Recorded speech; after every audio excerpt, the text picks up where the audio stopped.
Hi, good morning, everyone. Thank you so much for this wonderful invitation. I'm really excited to know about your project as well towards the end and have some critical conversations about the methodological challenges, especially.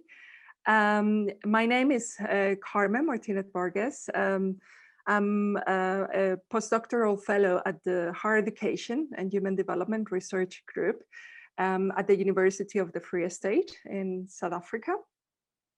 And yeah, well, basically my research interest is focusing on the capabilities approach, participatory approaches, and decolonial kind of theory. And much of my work has been linking all these ideas together and developing projects with Melanie Walker and other colleagues in South Africa as Faith and Mikateko. Today, I would like to have a presentation that is more focusing on a kind of analysis under democratic capabilities research of 3 different projects that we had in South Africa. And I hope not to dedicate a lot of time on the concepts and theories under, but I just want to briefly go through it so we understand where democratic capabilities research is coming from and what are the assumptions to conceptualize those 5 principles that are going to help us to evaluate and assess practices critically. So I'm going to start talking briefly about the capability approach in case some of you are not really familiar with it. Then I will go to talk about the capabilities approach and participatory approaches. And then finally, the combination between capability approach, participatory approaches, and decoloniality to understand this democratic capabilities research framework.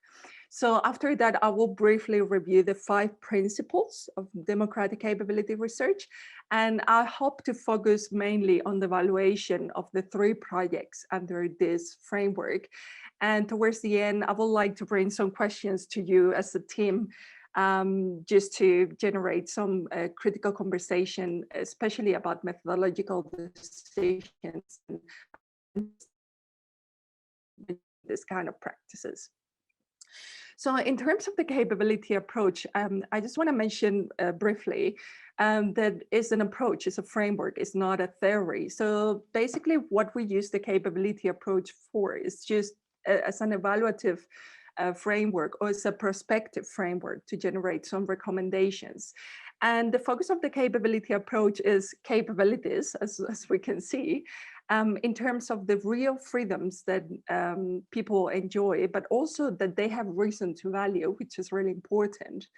And we have functionings, which refer to the achieved freedom. So basically this distinction helps us to figure it out that it's not the same to have access to public transport than the fact of taking that public transport. So there are some key differences in the achievement, and there is a play in between the freedoms of agency in deciding whether or not to achieve or not these valuable freedoms. So what is central here is the individual and what they consider important in their lives. And the capability approach helps us not to really focus on what justice, is as an idea, but rather what we can do to reduce injustices. Because for Amartya Sen, this is the right way to go because there are a lot of cultural cosmovisions, there is a lot of perspectives. So we don't really need to agree in all the details of what social justice is, but rather how we can reduce injustices, focusing on those things that individuals and communities have reason to value and expanding this kind of freedoms that are valued. And therefore they are able to achieve it or not. That's up to the individuals. So obviously it's really important in this approach, the ideas of public reasoning, participation, and democracy. In the sense of creating this kind of equal and conversations between different sectors of the society, as we're going to see later more in detail. And what is key for my understanding of the capability approach, and the one that I'm using in this presentation, is that I use Amartya Sen's version of the capability approach as an open-ended framework. This is especially relevant when we're working with decolonial kind of understandings, and we're going to see it throughout the principles. So when we talk about a capability approach and participatory approaches, what we see in the literature, especially within the Journal of Human Development and Capabilities, is that it's a fairly new field. Of course, you have Alex Fergiani, who is a really important scholar in this area. But we see that the literature is not so long. It's not coming, from, I think the first publication is about 2006 or something like that. But it's true that we see this kind of practices more in the human development and big organizations like United Nations before this kind of literature that I'm going to talk later about. But what is the issue about this literature is that when they talk about it, they only talk about participatory methods, despite some exceptions. So when I was working, I was basically thinking, like, why do we don't have a capability-based framework, a capability-based participatory research practice yet? Because participatory approaches has been adapted to different theoretical grounds, and they've been conceptualized as different typologies. So that's why we have so many terminologies. We have action research, participatory action research, community-based action research, but this didn't happen in the capability space.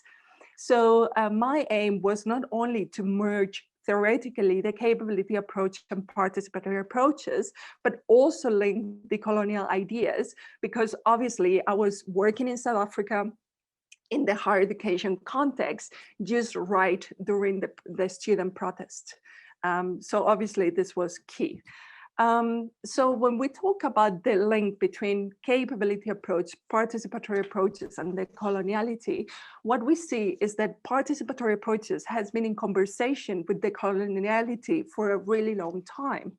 But as we see, capabilities and the coloniality is kind of fairly new. And the reason is because the human development and capability community has been mostly drawing from post-positivist understanding, and most lately about critical realism, from critical realism positionalities.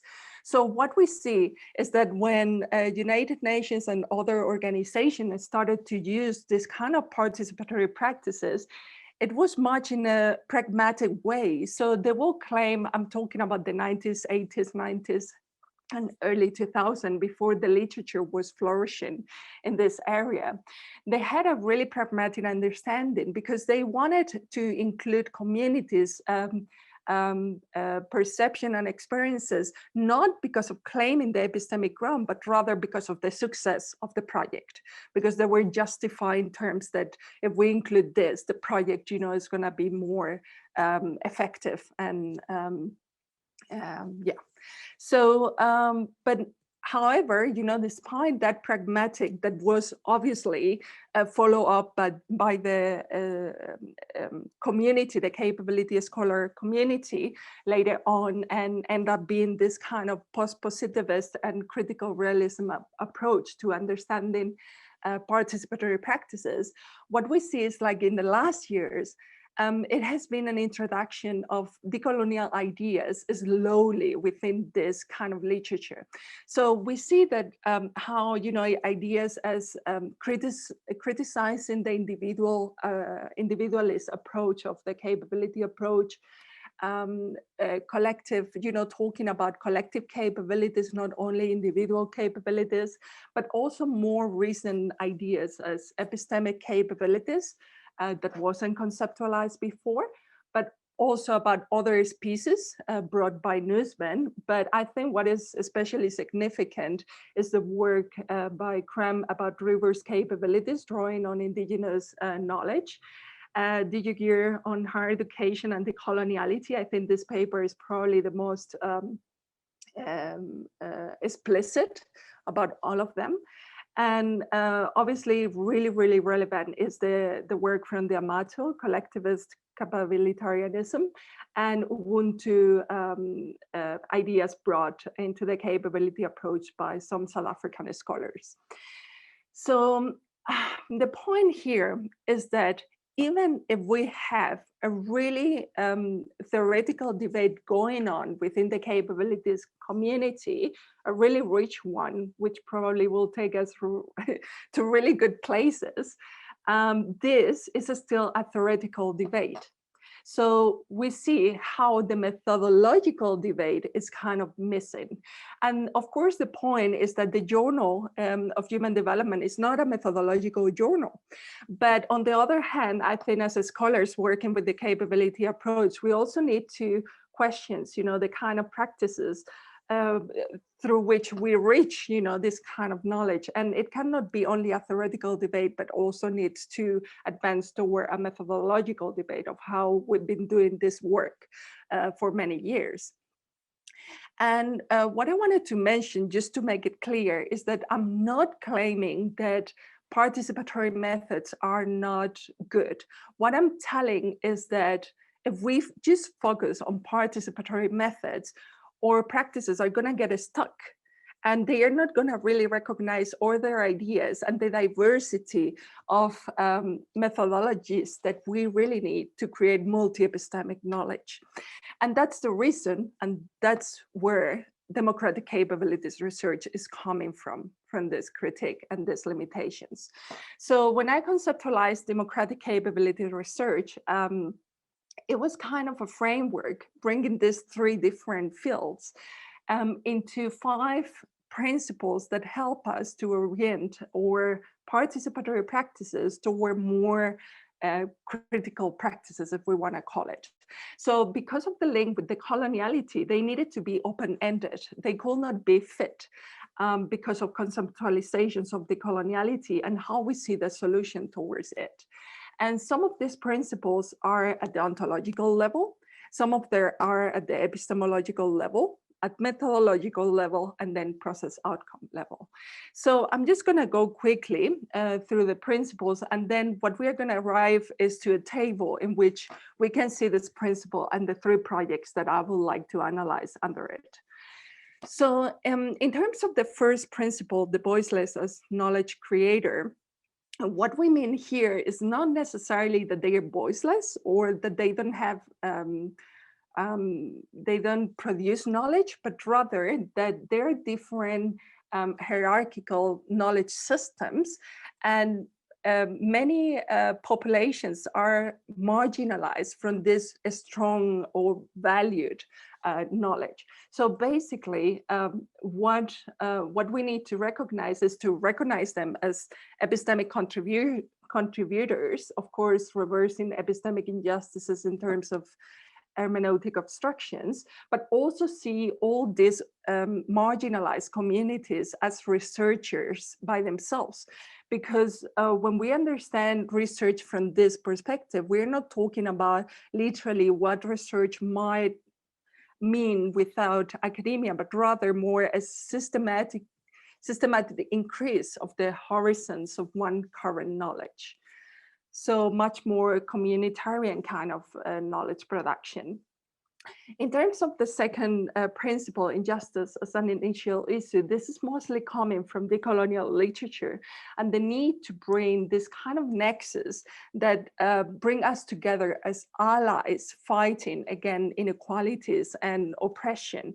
So this is mostly coming from literature of De Sousa Santos justifying knowledge as only valid if it's coming from resistances to oppression, and also from the capability approach in the sense of bringing together different individuals. But injustice doesn't mean that it's going to be conceptualized by the facilitator, but rather injustice is the nexus to bring us together to conceptualize what injustice means for us as a group. We will see later examples with the 3 different projects. ecologies of knowledge and the next one are usually the most complicated one among the five. Of course, ecologies of knowledge has been conceptualized by De Sousa Santos, and in the DCR, I call it internal and external epistemic diversity. The reason is all the challenges that I had with this on the ground. But basically, I mean, what I wanted to mention here, we will see later the practical examples, is that even Amartya Sen talks about this, but it talks in a critical realism kind of conversation. So we need to really decode those kind of understandings. So he called it positional objectivity as a way of achieving democracy, because he said that what we need is like many objective positionalities that are not external to their position, but rather they are embodied in their positions, so we can bring them together to have better public scrutiny. But this is also mentioned by Medina as kaleidoscopic social contextualism. Or the linking, although some people might think that is kind of radical, but it's not. And of course, through the participatory literature about the co-creation of knowledge and the different knowledge included in the research process. In terms of the uncertain horizon, this, as I said, these two are the most complicated and complex, because with this, what we mean is to situate ourselves within the more critical traditions within participatory practices that claim that thin participation is not enough. So basically, some typologists will say that we need to really work with communities as allies, and then conceptualize everything from the research question to deciding on the methods, everything negotiated and agreed as a team, as a community researching towards something.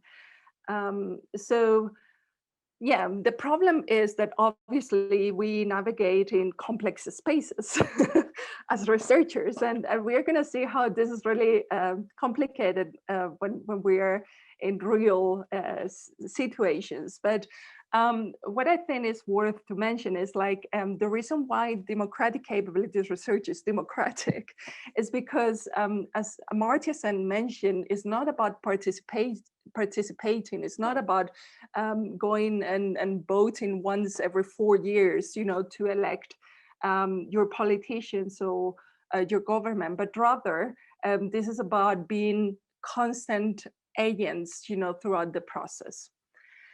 And then the last principle is capability expansion and achievement. So this will be basically the outcome. And here, of course, is linked to orientation towards social justice in terms of if we want to act justly, right? We are not talking just about the expansion of capabilities, but rather, you know, generating this empowering process that make, you know, co-researchers to become better able to save their own lives, as Dradek mentioned.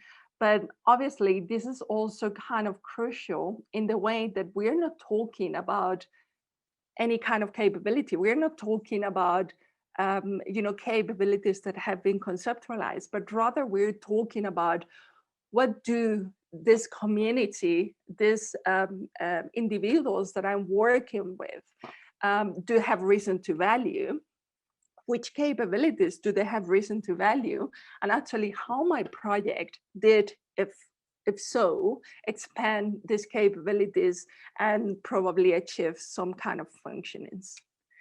So with that, we got the mapping. And now we can go to real examples and what happened when we take this to real life. So obviously things become, I mean, when we theorize, it's kind of nice, right? We can say whatever we want, but or whatever we feel like aligned with. But when we bring this to examples, we see the complexities of actually applying all this. So I would like to focus on 3 different projects: the Access project, and the DCR project, that was a pilot project of democratic capabilities research, and the Youth Voices project that probably most of you know about. So we're going to see how the Access Project and the Youth Voices have many similarities, and how DCR is slightly different. But what we're going to see is like, it's not necessarily that one is better than another, but rather that they are projects that come in different circumstances, and therefore they had different spaces of resistance. And I think that's what is key when we're talking about participatory projects, because it is not about achieving the perfect practice, but rather negotiating spaces of resistance within the process to make it more inclusive, more diverse, and more just, if you want to call it, depending on the framework that we're using. So in terms of the voiceless, the community that we were working with, of course, the three of them were focusing on the University of the Free State, which is one historically white university in the South African higher education context. So the first thing to highlight from here is like Melanie Walker and myself, and then Faith and Wanansi, that she was also involved in the Access project. We work at the University of the Free State, and we work within this community. So we're kind of insiders even, although we have different hierarchical spaces, because obviously being a historically white university, you see how they have many like clear hierarchies between who is a professor, who is a doctor, who is a student, and so on. So in the first project, we work with undergraduate students. Obviously, the undergraduate focus makes sense because of this kind of hierarchy and how they are the bottom line of the university, and they are considered to be only receivers of knowledge and not to bring knowledge into the university space. But the Access project was really narrowing down the theme to access, as you can imagine. So the point was here to work with the students, undergraduate students that were involved within the extended program. So the extended program is a program from the university that helps students that didn't achieve the minimum mark that they needed to access the mainstream program to really make it through with 1 or 2 additional years. So basically, instead of going to the main campus, to the normal programs, they will go to the South Campus, stay there for 1 to 2 years, and then they will achieve what they need, the requirements to access the main campus. So we were researching with them about challenges of accessing higher education in South Africa as kind of this social injustice theme, which is the second principle.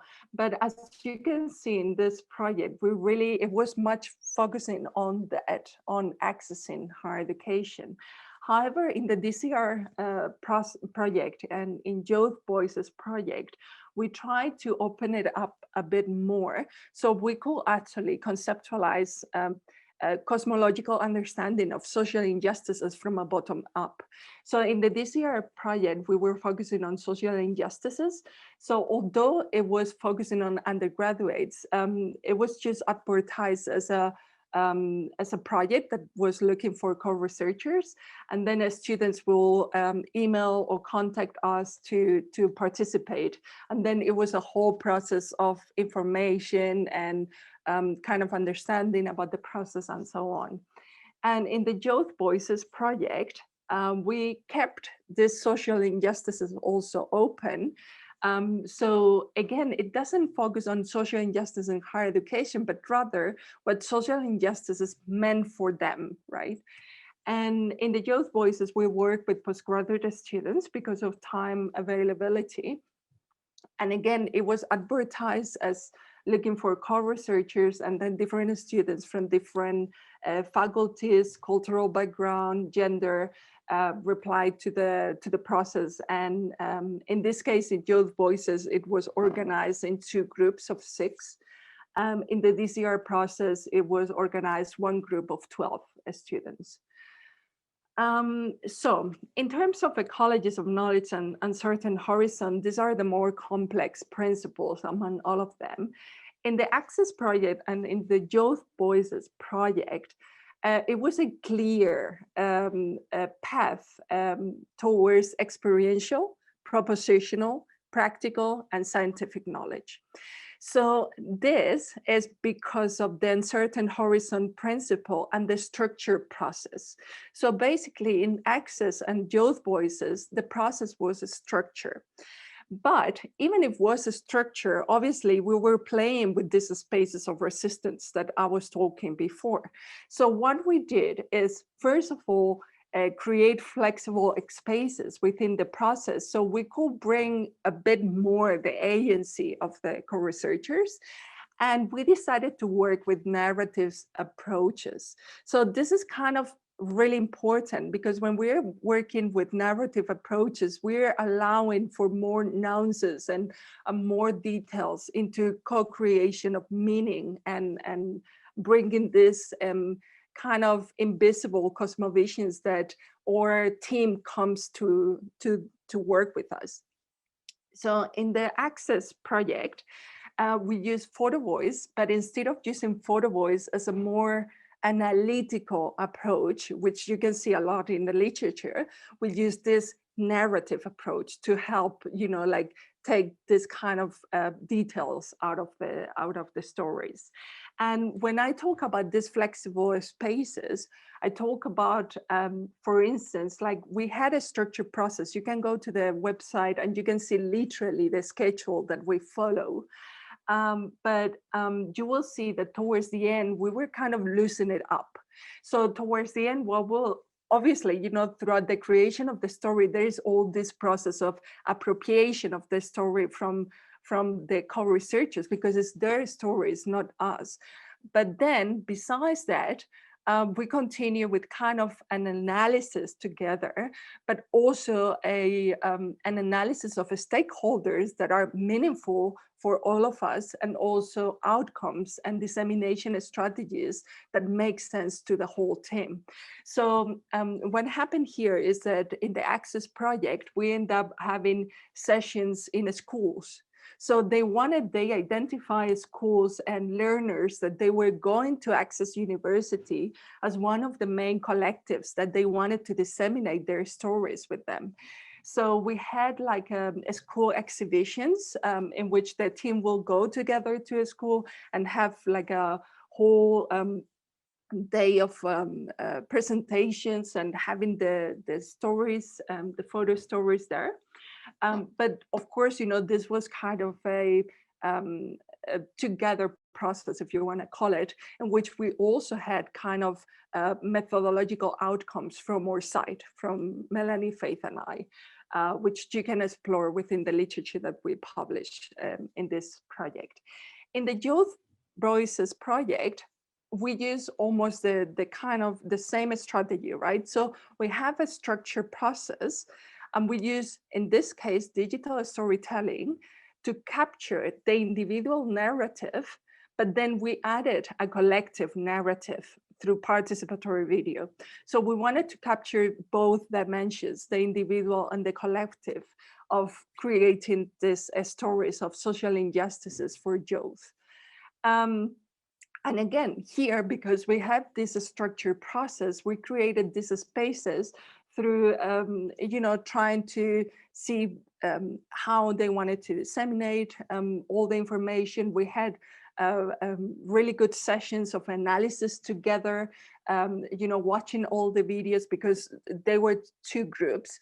So basically one group didn't know about the other and so on. So what we did is to have a first phase in which they will create the individual and the collective videos, and then another analysis phase that they will come together and analyze all the stories and bring about, knowledge of these stories out. You can take a look at the website for all that information.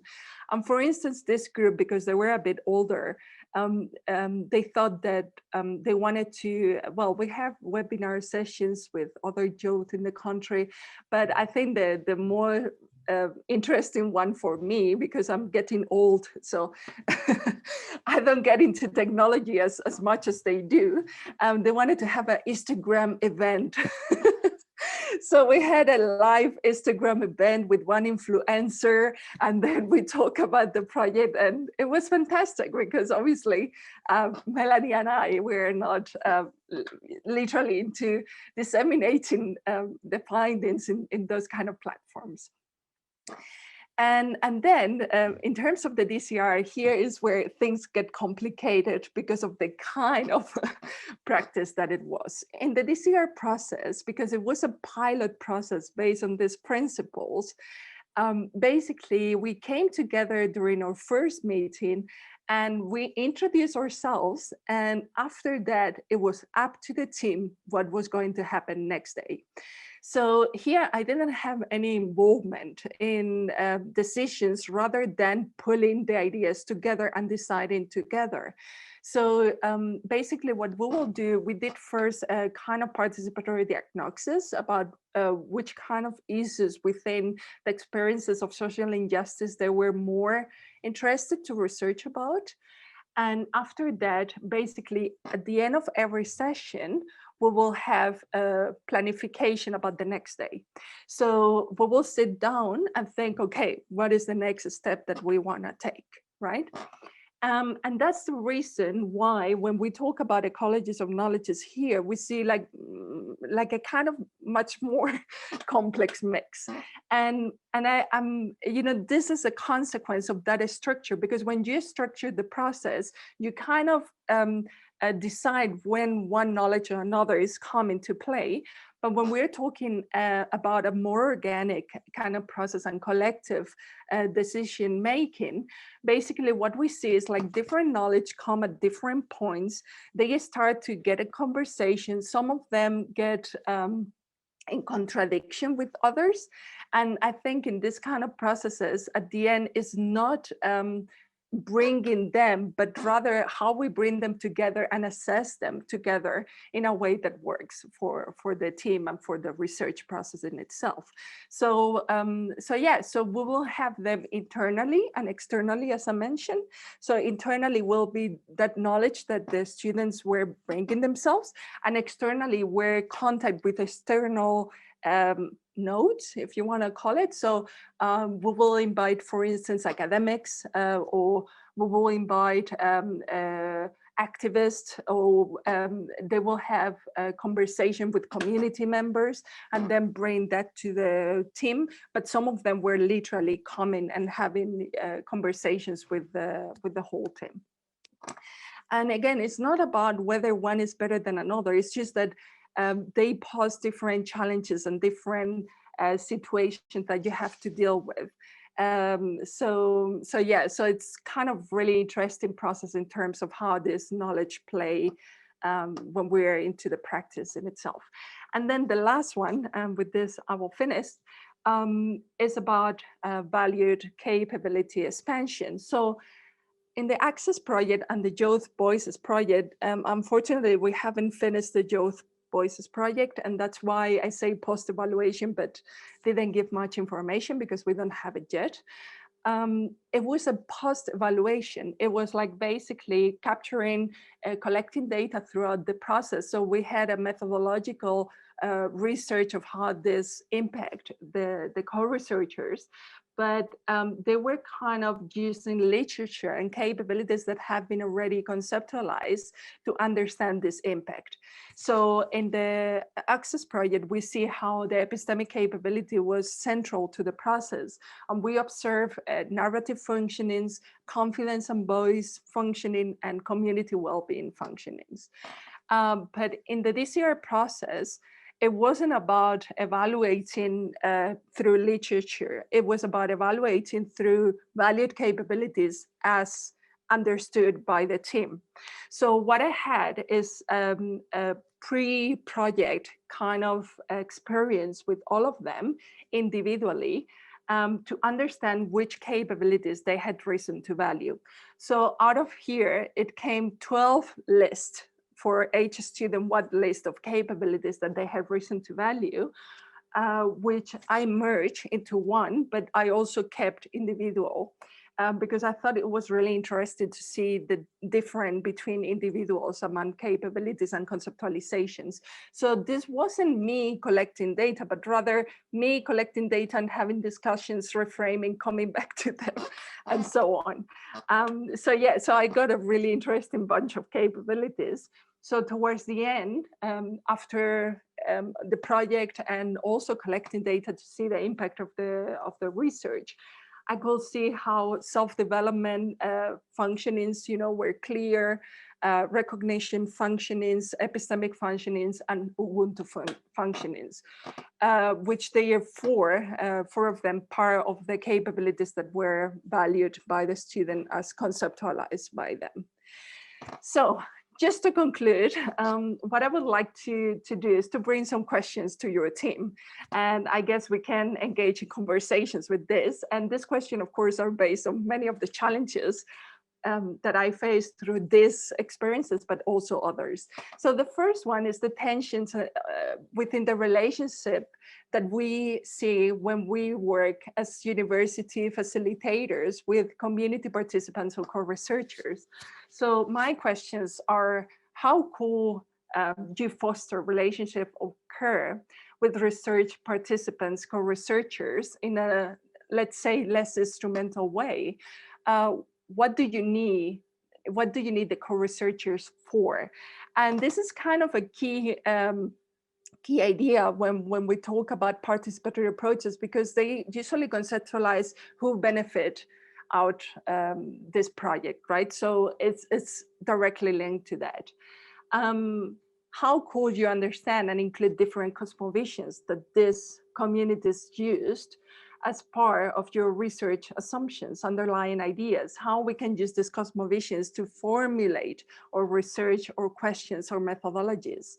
And finally, how could you challenge what research means for you and what research means for the community and harmonize these different visions? I think that's kind of an interesting one. And in terms of capabilities, I would like to ask, like, is it really worth to understand community valued capabilities before starting your participatory research process? And what about your valued capabilities as a team? Are community valued capabilities and your team facilitators valued capability the same? Because this is kind of critical when we're coming together, to fight against injustices and as a resistance to hegemonic forces. And then the last one is like, how is the process so far impacting communities' capabilities expansion? And is there any strategy that we could include to enhance this impact in terms of using the capability approach as a prospective understanding of applying it? So yeah, sorry I talked too much, but I hope we can now engage in a rich and interesting conversation about your project or projects and maybe future ideas for future projects. Thank you.